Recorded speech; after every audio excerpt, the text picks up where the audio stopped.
Hello everybody out there on Facebook and Stadium. My name is Thomas Barrett and I am joined here by Andy Tyndall. And Andy, can you please tell me, what is this lovely stand we've got over here? These are really some interesting pictures. What we've got here today is the virtual microscope demonstration. It's a website that we've put together over a fair few years, and our latest project is the Apollo moon rocks. Oh wow, that's really interesting. How many of these have been done, and what goes into actually making one of these interactive slides?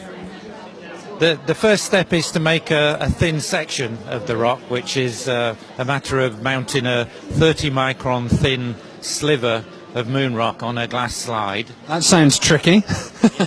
That's a very specialised job, but we have the technology and we have the people, so that can be done.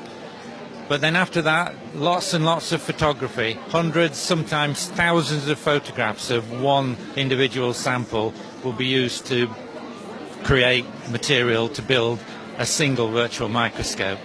Wow, that must be quite a huge file, and then these are all available online, you say, is that right? Yeah, that's right. We've got 570 moon rocks online that are openly available to anybody that cares to look, and the web address is virtualmicroscope.org.